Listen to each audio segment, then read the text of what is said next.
Ito mura lang oh. Grabe naman yan. 5 ilaw, 3.5 lang. Napakamura. Paano yung magnetic mount niya? Oo ano, galing ah. Hello, sir. Okay, Yan, meron na yan, sir. Okay, linaw, malinaw. Ito talaga yung pang GS na exhaust. Worth 85,000.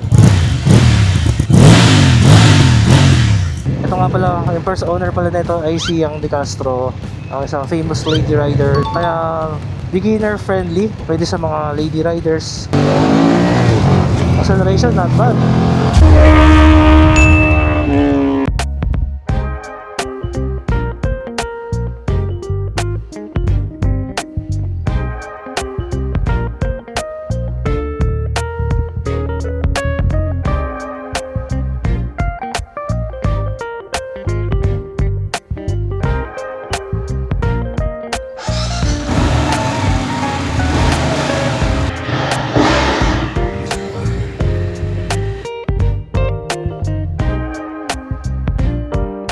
So ito na yung first ride natin sa latest GS 750. So pag low fuel ka na, nagwa-warning siya.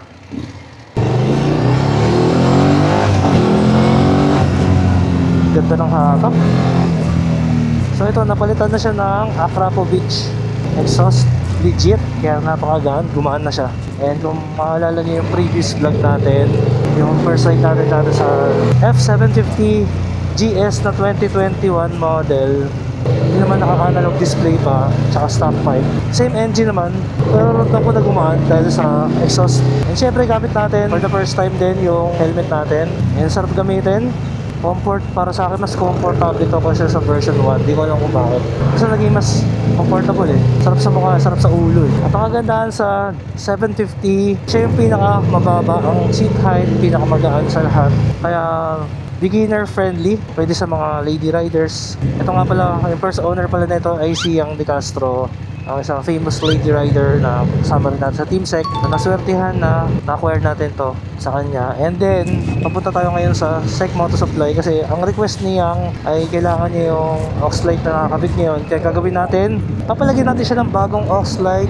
Bibili tayo sa Sec Moto Supply, sa kanila na rin natin ipapa-install. So kung kagandahan sa Sec Moto Supply main branch is kompleto sila, mga accessories pati ilaw.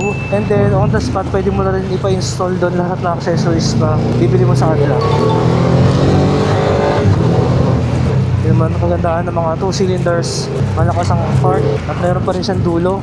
Mas maliksi yung arangkada ng 2 cylinders compared sa mga 4 cylinder. Maganda yung tunog pero matagal bumuelo, tsaka syempre mas matakaw sa gas pag 4 cylinder. And then yung exhaust niya, kahit napalitan ng Acra, tahimik pa rin kasi meron pa siyang resonator or yung bread box. Pero maganda rito, naka-clamp lang siya, so madali na tanggalin, tapos pagawa ng link pipe.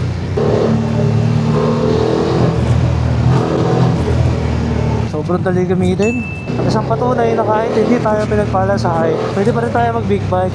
Pero kailangan mo lang syempre ng skills, proper knowledge sa pagdadrive ng mga big bike kasi syempre hindi biro ang pag-big bike, no?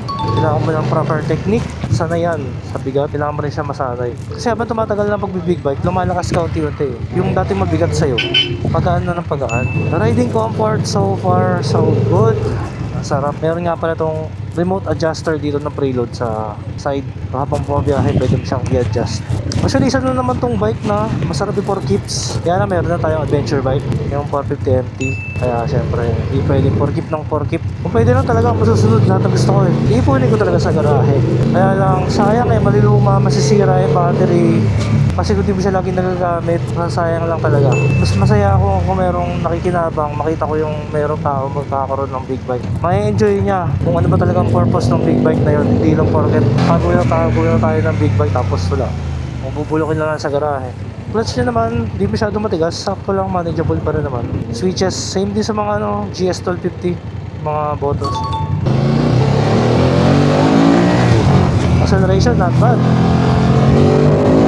Woo! So pagdating sa sec, pipili tayo ng magandang aux light, pwede natin ilagay sa kanya. Tapos on the spot, doon na rin natin papakabit. And here we are, pag nakita mo yung mga banner, may tent dyan, ito na. Narating na natin ang Sec Moto Supply. Dito na tayo magpapark sa gilid.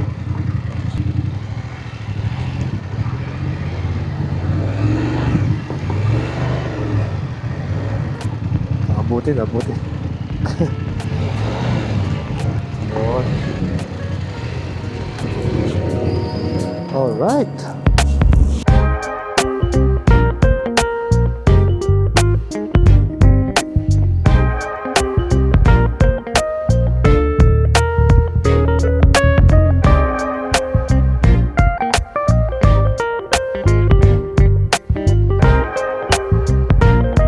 Meron tayong aux light. Ayun, ito yung aux light. Ayan.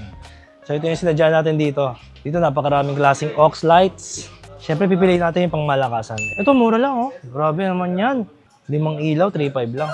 Napakamura. Meron pang kulay yellow na. Itong isa out of stock na pala to. 4 na MDL. Meron naman isa ito. 7,000. Ito yung pinakamalaki nila. Ayun. So ito parang ito napili ko. Parang maganda to. Ito na lang. Pakabit natin. Try natin. Yun. Ganun pala siya. Maganda. Meron siyang parang park light function. So, yung gilid niya naka-on. Tapos pagka pinress mo yan, ilaw. Pwede mo rin siya patayin yung park light sa gilid. Ito yung sa ilaw. Yun. Tapos 3.5 lang. Yung pangalan niyan, R5 Max LED. 3.5 oh. Napakamura. Tapos kung gusto niyo pa iba, marami pa dito. Merong apatan, meron yung isa lang na malaki, may dalawahan, meron yung kagaya yung lagay natin sa Giorno. Tapos meron dito yung parang Night Ranger. Yan. Tapos may lalaki. Gusto niyo talaga ng sobrang lakas, pang endurance ito. Kung malakas ang loob nyo, 7,000 naman yan. Ang pala si Jesus, cheap installer dito. Cheap mechanic. Laki pala ng box niya. Sulit na sulit, no? Box pa lang, laki. Kala mo, PS5.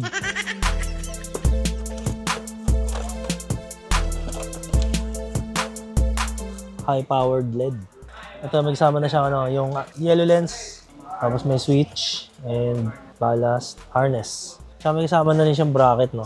Tsaka mga zip tie, kompleto na. Heavy duty bracket, CNC. Ang ganda ng ballast niya, may heatsink. Yun, lakas. Parang kita mo si San Pedro dyan, ah. Ito yung, niya, yellow lens, meron pang clear. Para protection lang, di mabasag yung pinaka-ilaw.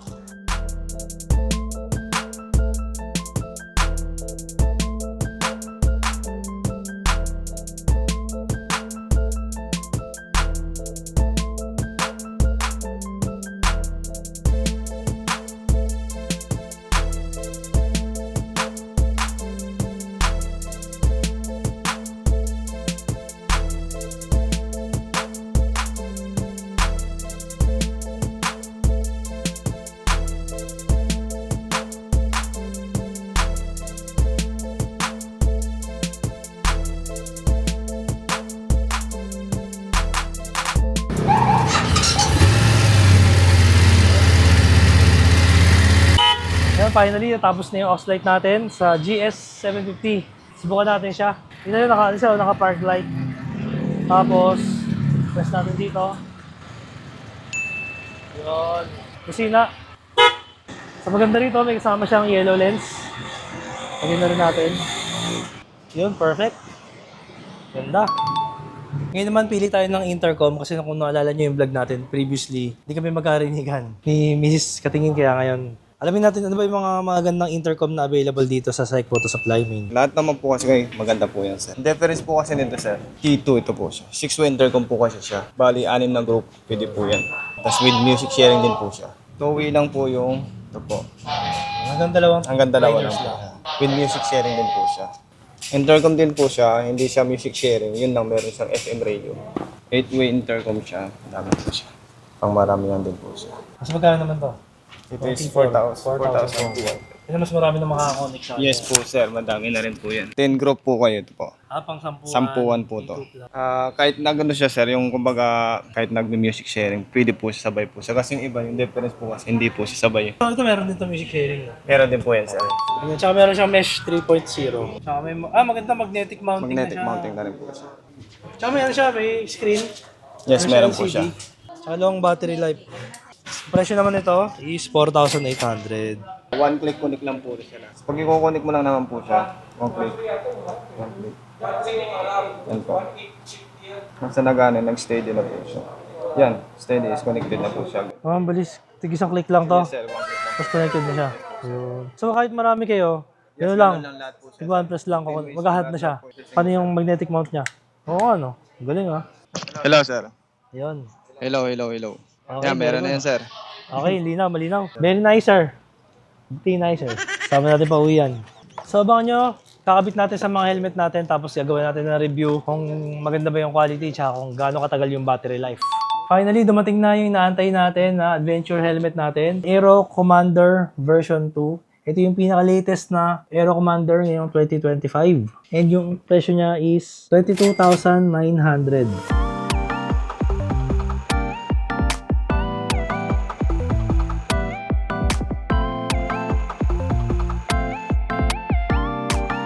Pero ang weight niya lang is around 1,590 grams. When it comes to long ride, napakahalaga ng comfort. Kaya kailangan natin ng helmet na komportable at magaan, which napoprovide nitong Commander 2. Pagdating naman sa styling, wala tayong masabi. Sobrang pogi kasi yung shape niya. Ito nyo, sobrang tulis ng profile niya. Very aerodynamic.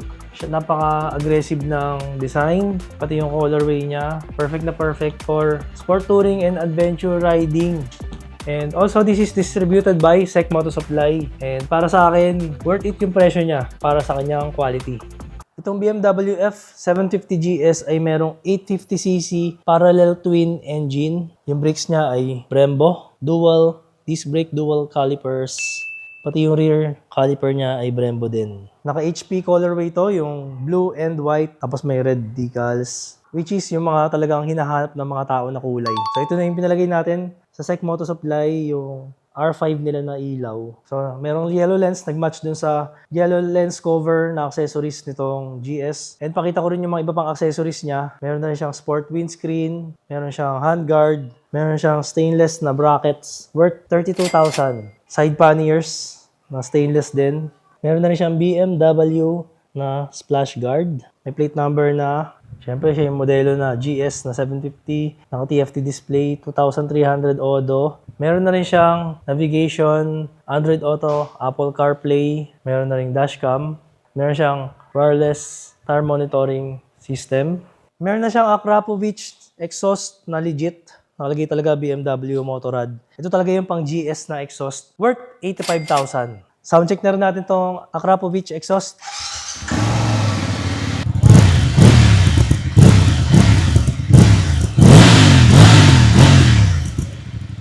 Itong F750 GS ang may pinakamababang seat height sa lahat ng GS series ng BMW. Kaya ito, susubukan natin kung gaano nga kababa ang kanyang seat height. Kita nyo naman. Sobrang baba lang talaga ang kanyang seat height. So almost ma-flat na natin siya. Tapos syempre, adventure bike, kaya yung riding position natin, upright na upright siya. Try naman natin maging OBR sa F750. And komportable, makapal yung foam ng upuan niya. Napakaganda ng leather niya. Ang ganda ng texture, malambot. So, pinakamasarap gamitin to sa mga long rides talaga. Kahit Philippine Loop, tatagal kayo dito. Napakakomportable. At itong bike ay binibenta lang natin sa halagang 650k. At sa mga interesado po, mag-message na lang kayo sa Katingin Bikes or direct message sa number natin 0943550937.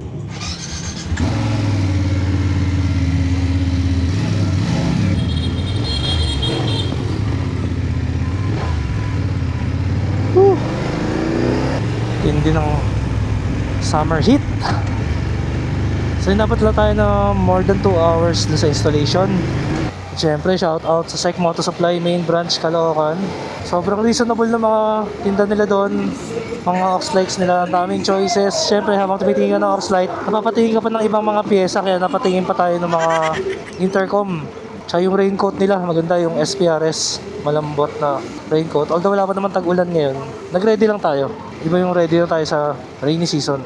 Kasi pag inabot na ng tag-ulan, mahal na yung kapote, nagkakaubusan ng stock. So habang tumatagal, lalong sumasarap gamitin tong GS 750. Lalo siyang gumagaan. Grabe, napaka-solid oh. Ayun, try naman natin yung clutchless shifting. Ayan. Oh, diba? Sobrang smooth talaga niya yun. Para sa lahat ng mga adventure helmet, isa to sa pinaka lightweight. Siyempre alam niyo naman pag adventure helmet, marami accessories kaya mabigat eh. Usually mabibigat kasi diba meron siyang peak dito, tapos naka dual visor, matulis yung mga profile niya. And then the wind noise, wala masyadong wind noise, very premium. Ang dali din lagyan ng intercom ready na rin siya. Hindi ako nahirapan maglagay ng intercom sa kanya.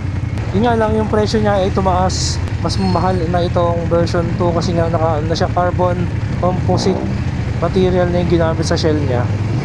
Kaya syempre, mas premium na material, mas mahal na talaga. Tatayo ka lang sa mga lubak-lubak, oh.